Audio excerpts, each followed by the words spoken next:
Hello friends, and welcome to the Frequency File 3.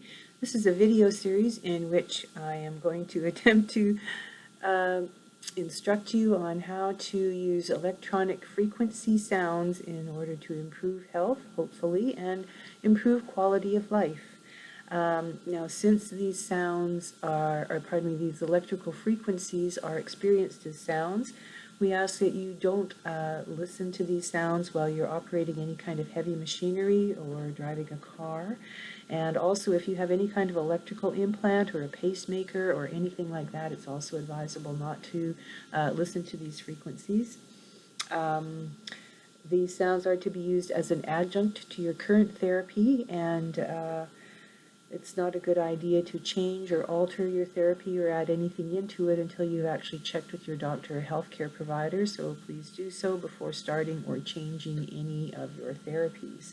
I'd like to also add I am not a healthcare provider. I've had Lyme disease for 26 years, going on 27 this spring, and I have in that time tried many things and learned how to survive this disease, and have found some things which I hope will be helpful to other people. So we have been discussing Rife frequency treatment, which is available for free on YouTube. And in our last video, we talked about how we did a full three-part treatment, consisting of a kill series, a detox series, and a rebuild series. So I would just like to expand a little bit on the kill portion of treating Lyme disease. Lyme disease, of course, is not just one bacteria. There's Bartonella, Babesia, Borrelia, Ehrlichia, and it also comes along oftentimes with a bunch of co-infections, which can include names like Candida albicans, yeast overgrowth, or Mycoplasma, which is sort of like another fungal infection of the intestines, pretty much.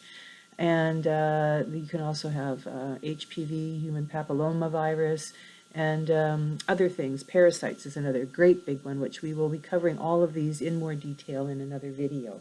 But these are some of the things that grow with Lyme disease, and they kind of act to, escalate one another.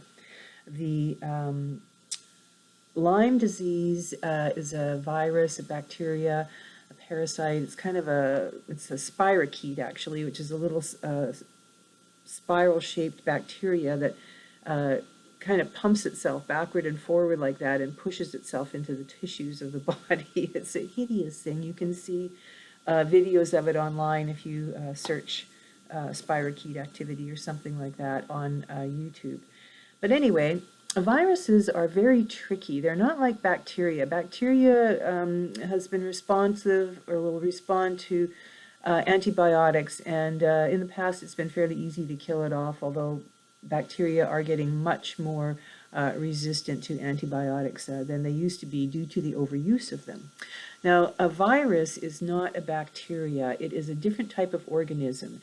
And this organism replicates and mutates so quickly that it is really hard to get a hold of it with a vaccine, because unlike a bacteria, which stays pretty much the same, once a virus perceives a threat, or sometimes just in the normal course of its development, it will mutate. So you can make a vaccine for the first form of the virus, which we've just seen this happen recently in all over the world, and the vaccine will be good for that virus, but then the virus will mutate into another variant, and the vaccine for the first virus may not be effective or as effective on the second addition or mutation of the virus, and it can keep going on and on and on like this. And generally they weaken and lose some oomph over time, but they can do a lot of damage in the meantime. So what I have found with using frequency is, I think, and this is just my opinion now, I think that actually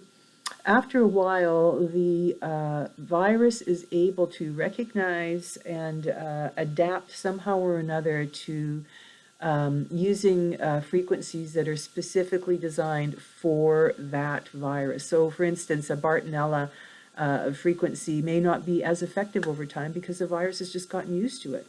So I thought to myself, well, there's no way we're ever going to be able to catch up on these viruses. So, and I had been in my reading come across that viruses are very susceptible to their environment, and they only can exist in a very small range of pH balance. Now, that stands for the acid alkalinity balance within our bodies, and human is usually around 7.5 on the scale. So I thought, well, if we can change, viruses like to live in an acidic environment. And if we could make our bodies more alkaline, and then the virus would find it harder to exist in that environment. And if it tries to adapt to that alkaline frequency, it should actually just kill itself off. At least that's my thought. So this is the way I decided to go after the viruses once the frequency didn't seem to be as effective, just using the Bartonella, the Babesia frequencies, which I still use. But I decided to try to change the body's environment, and I did that by looking up some frequencies. And one of them you can look up, Rife frequency for alkaline body, and there are several of them that you'll see, and you could do like 3 different ones, and they'll all have a slightly different tone. Vitamin C, if you've ever heard of a Dr. Linus Pauling, he did a lot of work with vitamin C, and vitamin C also tends to alkalinize the body. H2O2 stands for hydrogen peroxide. You can find the frequency for hydrogen peroxide online and play that. You can play a combination of all of these together. I think that works very well. And another really good one is colloidal silver. This is what they used to use as an antibiotic before antibiotics were discovered.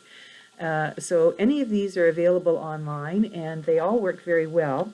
Another one that you can look for is the Rife frequency for ozone. Ozone is a gas, and it seems to also have the property of amplifying the effect of anything else that it is used in conjunction with. So if you're going to be using any of these other ones, and you're going to open 3 or 4 windows to do so, make sure one of them is ozone, just to get that ramp-up effect that ozone can provide.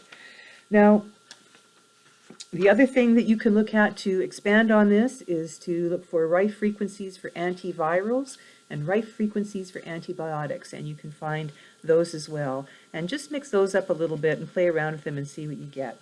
Now, next time we're going to be discussing a little bit more about the detox section of the program, and I hope you'll join me then. Thank you for coming in to see us today. Hope you have a great one. God bless you all.